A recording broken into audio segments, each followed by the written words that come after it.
I gjithë vendi ka nisur të dalë gradualisht nga efektet më të rënda të motit të keq. Në qarkun e Durrësit, Lumejt, Erzen dhe Ishëm kanë shënuar rënje të dukshme të nivelit të prurjeve, duke lehtësuar tërheqjen e ujit nga banesat. Megjithatë, në shumë shtëpi kanë mbetur pas balta dhe mbetje të shumta. Gjatë periudhës së përmbytjeve, 848 banor janë evakuuar dhe janë akomoduar në struktura emergjente. Prefektura raporton se 2800 hektar tokë bujqësore u përmbytën, ndërsa 508 specialistë po verifikojnë dëmet e shkaktuara në 1453 banesa. Në zonën e Ishkënetës, shërbimet zjarfikse përdorin pompa për të larguar ujërat, ndërsa IKMT-ja ndërhyn për të liruar kanalet ujëmbledhëse nga ndërtimet e palishme. Në qarkun e Vlorës, lumi Vjosa është rikthyer në shtratin e tij dhe niveli ka rënë në 5 metra, duke mos përbërë rrezik të menjëhershëm. Megjithatë, dëmet mbeten të konsiderueshme në Novosel dhe Bishan, ku rreth 30 banesa janë përmbytur dhe mbi 300 hektar tokë bujqësore janë të buluara nga ujë, duke dëmtuar sera, udhishte, Vreshtarit dhe Bakti.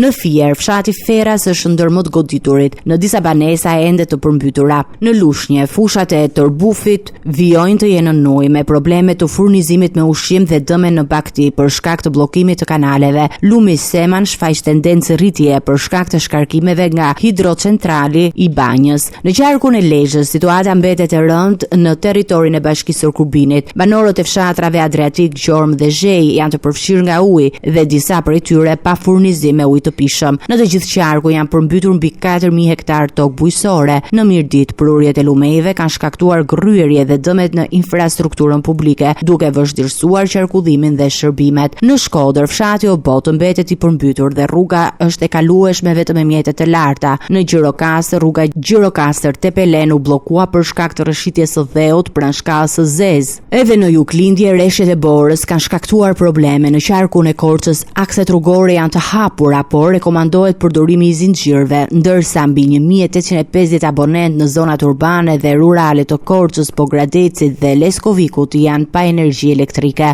Ndërhyrjet emergjente dhe monitorimi i situatës vazhdojnë në të gjithë vendin, pasi rreshtet dhe temperaturat e ulta rrisin rrezikun nga përmbytjet dhe rrëshitjet e dheut. Autoritetet apelojnë për kujdes të shtuar dhe paralajmërojnë se dëmet e shkaktuara kërkojnë ndërhyrje të menjëhershme dhe vlerësim të plot në të gjithë zonat e prekura.